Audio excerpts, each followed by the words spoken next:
Astrologers का एक पक्ष क्या कह रहा है कि फाल्गुन शुक्ल चतुर्दशी 2 को रात को पूर्णिमा लग रही है और पूरी रात भद्रा भी है, इसलिए 3 को होलिका दहन करना चाहिए। और प्रतिपदा है वो भी वर्धिगामी हो रही है, इसलिए 3 को होलिका दहन करना चाहिए। एक पक्ष तो ये है।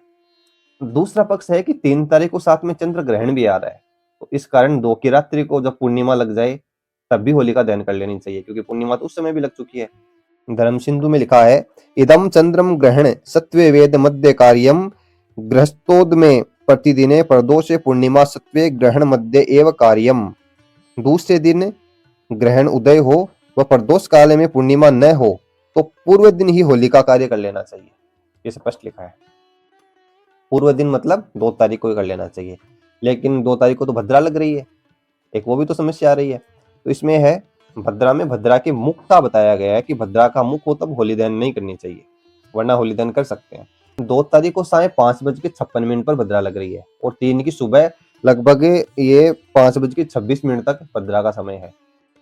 साथ में एक ये भी है कि मध्य रात्रि तक अगर भद्रा रहे तो प्रदोष काल में ही होलिका दहन कर लेना चाहिए।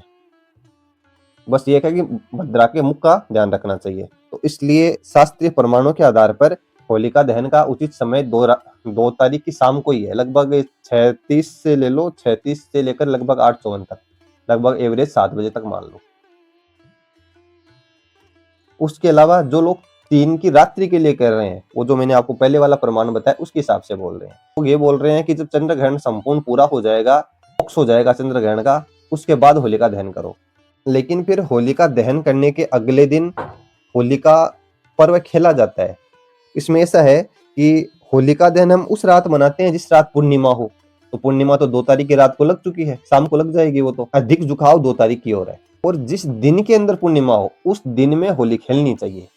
जिस रात को पूर्णिमा हो उस रात को होली दहन करनी चाहिए और जिस दिन में हो उसको खेलनी चाहिए, ये शास्त्र आज्ञा है। तो अगर 3 तारीख की रात को होली का दहन करेंगे तो अगले दिन प्रतिपदा आ जाएगी, तो क्या प्रतिपदा में होली खेलेंगे? पक्ष 2 तारीख को लेकर भी है, 3 तारीख को लेकर है, लेकिन अधिक उपयुक्त 2 तारीख के लिए ही बैठेगा, क्योंकि ग्रहण के अंदर वो प्रतिपदा में को शामिल कर लेना उचित नहीं है। एक पहलू ये भी है कि शास्त्रों में जो अपने सगे संबंधियों के साथ में, परिवारजनों के साथ में होली खेलने का विधान आया है, उसमें पूर्णिमा के दिन को ही बताया गया है कि जो भी कमी हो उसको पूर्ति कर लो पूर्णिमा के दिन, न कि प्रतिपदा के दिन। बल्कि शास्त्रों में तो पूर्णिमा को ही होली क्यों खेलने और क्यों खेली जाती है, उसके अंदर कौन कौन से कार्य करने चाहिए, नहीं करने चाहिए, वो भी बड़ी डिटेल में बताया गया है। जहां पर वैष्णव लोग शुचि और अशुचि का पालन करते, स्पष्ट लिखा है कि गले मिलकर होली खेलना चाहिए, चाहे अगला शुद्र हो, चाहे दुष्ट हो, चाहे निकृष्ट हो, चाहे पापी हो। इसलिए पूर्णिमा का महत्व बताया गया है उसमें, न कि प्रतिपदा का।